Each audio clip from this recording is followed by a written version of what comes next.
Hey everybody, happy Tuesday, Sue here. I had a very darling question on my Sue Hitzmann fan page. Actually, I've had quite a number of conversations with strangers on my Sue Hitzmann fan page. If you are on Facebook and you look under Sue Hitzmann, there is a fan page of Sue Hitzmann. It's more my business page. I'll be posting a lot of video interviews that I did at the Fascia Research Congress coming up tomorrow. I'll start to post them each day. I talked to about a dozen fantastic practitioners and presenters at the Fascia Congress, asking them, what's all this mumbo jumbo about fascia? Why should we care? And got a lot of wonderful comments and questions and hopefully thought-provoking conversations for you to want to be maybe a little bit more curious about what fascia is and why you would want to know about it and how it can help you to maintain an active, pain-free life. But I had a question that I thought was kind of adorable. Somebody said to me, I've been melting and I feel so great. Should I just ditch my massage therapist? And I was like, hell no. Are you crazy? Okay, so here's the thing.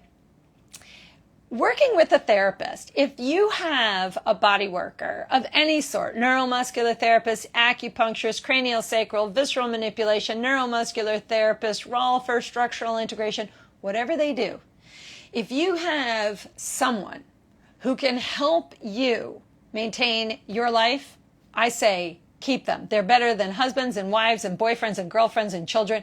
They're like your ally always. They're always on your side. They're always going to try to help you out. And the thing about getting a hands-on session with somebody who's a high-quality therapist of any kind is really that you have to remember you're sharing energy with another person. And when I'm working on somebody, I'm blending with them. I'm meeting that person where they're at.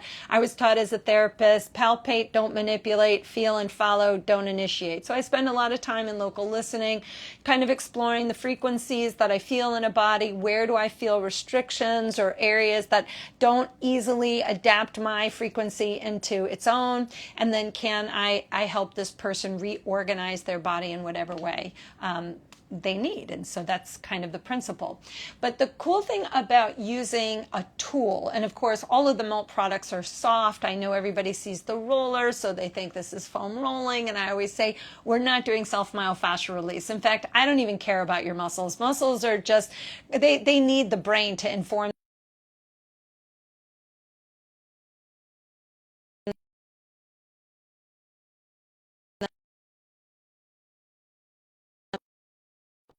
Hope you guys can still hear me. Of course, my mother just called, the only person who could influence a melt conversation. If you can't hear me, make sure somebody types it in and I'll keep my eye on your comments. If you can't hear me, let me know.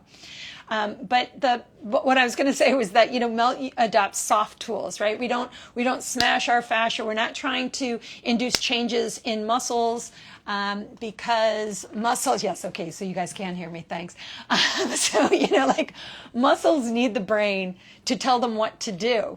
But your fascia is an intuitive system. Your fascia is, in fact, independent of anything about the nervous system. In fact, our nervous system relies on the fascial net to maintain efficiency, and fascia is kind of a neuroelectrochemical superconducting highway for neural transmission, for cellular communication.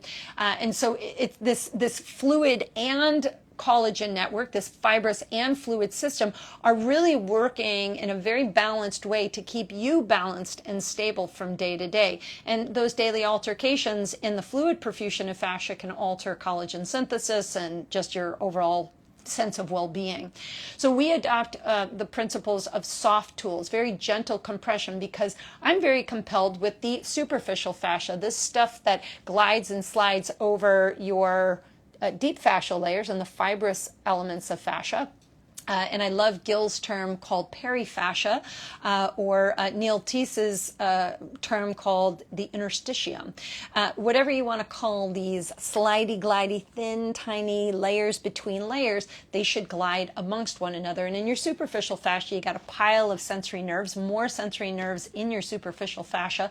It's a sensory receptive system to balance and stabilize you. So using the soft tools, we ease compression into the body, as well as cause tension to myofascial meridians, so that when we take the compression or tension away, you get more of that fluid perfusion into the tissue. Now, of course, melt is akin to manual therapy. I'm a therapist, and I have taken the understanding of not only manual therapy, but actually the science of connective tissue, and have applied all of that into the melt method, which is a very simple, gentle approach, meets you wherever you're at, so that you can begin to sense and feel your body in a whole new way, so that you can become your own self-care advocate. Now, here's where these two crossroads come, right? Because I said, hey, a therapist is really important. If you've got a great massage therapist, acupuncturist, whatever, keep them.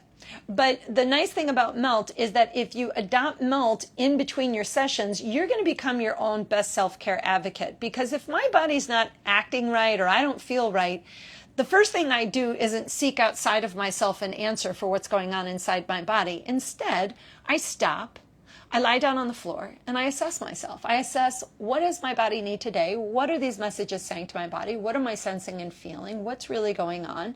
And then I listen to my body, and I try to treat myself. Now, if I get out of a melt session and I think I still need a little bit of help, I'm going to go ahead and call my buddy Alec Kellner. I'm going to call my friend Janice Paris. I'm going to get a hands-on session. I'm going to get some acupuncture. Maybe I go see Apple and get a deep tissue massage. But again, I utilize these people more as a supplement, not as my primary self-care advocate. I should be my self-care advocate. Don't rely on your doctors or your massage therapist to do what it is you can do for yourself. And I get it. We're all busy in a day. But you could brush your teeth and melt your feet at the exact same time, and at least start adding self-care where you already instill a quality self-care habit. So, don't ditch your therapists, but add melt to your practice, and I'll tell you a couple of things that'll happen. Your therapist will love you much more, because you'll make much more immediate changes. It'll be easier for your therapist to actually push you forward and get you into the place that they want to get you. And then, if you continue to melt between your sessions, you could probably gap your sessions by an extra week, so that you don't have to see them so much and save a little bit of money. And then that way your therapist can see other people and not only see you, which gives them more training and more education, because they get to see more people. And you'll just sustain those changes longer. And again, it just empowers you to lead a more healthy, active life by being very proactive. Even if you eat right and you exercise, those aren't the protocols of instilling hydration and fluid perfusion to your fascial system.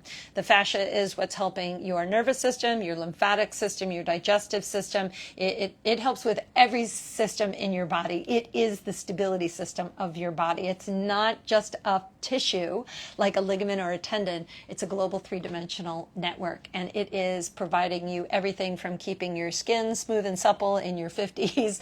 It's giving you joint shock absorption. It gives your muscles synergy and continuity from head to toe, so that we get better neural transmission, better sensory motor control, better stability, and of course, easier mobility. I hope that gives you some food for thought about why you shouldn't ditch your therapist, but you should add melt even if you have a quality therapist in your corner. Make sure that you're sipping water frequently, eat water-filled foods, and as long as I have your attention, call somebody that you love today. Tell them why you love them, and put some of your positive vibes out there. Big shout out to all my friends in Florida. I'm up in New York, so I'm missing the hurricane, but I hope everybody is safe and sound in Florida. Happy melting, everybody.